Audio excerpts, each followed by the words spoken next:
আজকের এই সম্মেলনের সভাপতি প্রার্থী জনাব বন্ধুবর জনাব শওকত আহমেদ সদরকে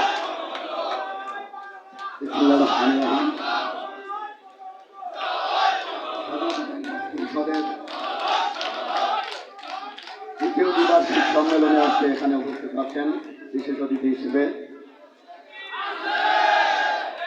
আমার প্রিয় অনুজ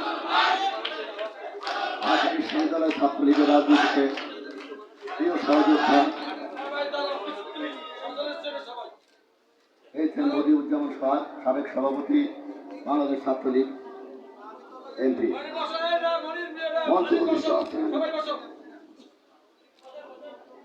বাংলাদেশ ছাত্রলীগের আরেক সোনালী অর্জন আজকের বিশেষ অতিথি বিপ্লব হাসান পলাশ এমপি। মঞ্চ উপবিষ্ট আছেন বঙ্গবন্ধু গবেষক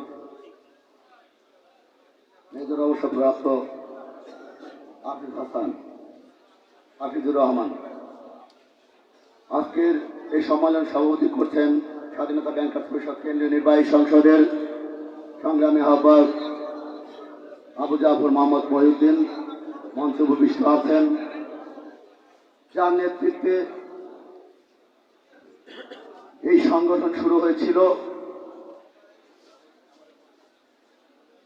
সেই প্রিয় নেতা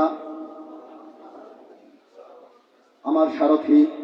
একসাথে শুরু করেছিলাম সাধারণ সম্পাদক হিসেবে, পরবর্তীতে দায়িত্ব পালন করেছি সাধারণ সম্পাদক সভাপতি হিসেবে।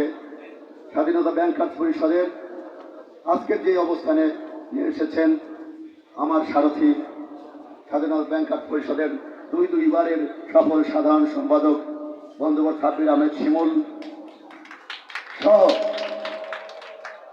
আজকে যারা এখানে উপস্থিত হয়েছেন স্বাধীনতা ব্যাংকার্স পরিষদের সতীর্থ সারথী, প্রিয় সহযোদ্ধাগণ।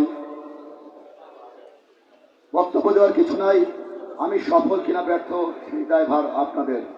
আমি যদি ব্যর্থ হই, এই স্বাধীনতা ব্যাংকার্স পরিষদ ব্যর্থ, সজল শিমুল ব্যর্থ।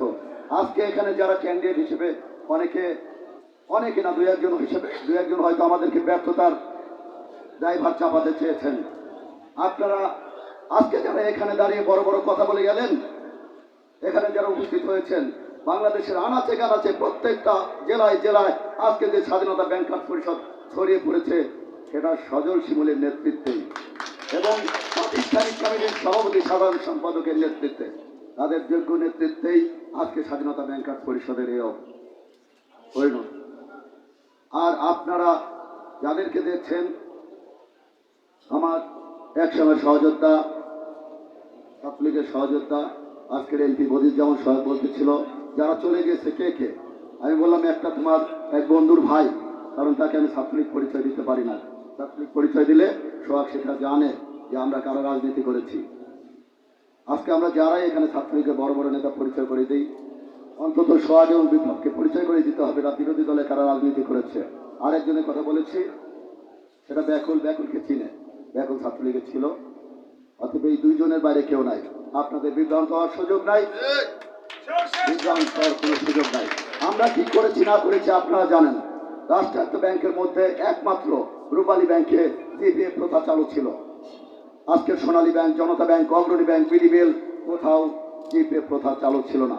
স্বাধীনতা ব্যাংকার্স পরিষদের আন্দোলনের ফসল আজকে প্রতিটি ব্যাংকে জিপিএফ প্রথা চালু হয়েছে। ভুলে গেলে চলবে না আপনাদেরকে। তারপরে করোনাকালীন সময়ে আমরা অনেক কিছু করতে পারিনি, কিন্তু অনেক কিছু করেছি। মানবিক দায়িত্ববোধ নিয়ে আমরা স্বাধীনতা ব্যাংকার্স পরিষদের প্রতিটি কর্মীর পাশে দাঁড়িয়েছি, প্রতিটি ব্যাংকারের পাশে দাঁড়িয়েছি। আমাদের লক্ষ্য উদ্দেশ্য ছিল একটি স্বাধীন হাসপাতাল করার, শুধু ব্যাংকারদের জন্য। সেই লক্ষ্য উদ্দেশ্য নিয়ে আমরা কাজ করেছি। নাও কি করছি বা কি করবো সেটা বড় কথা না।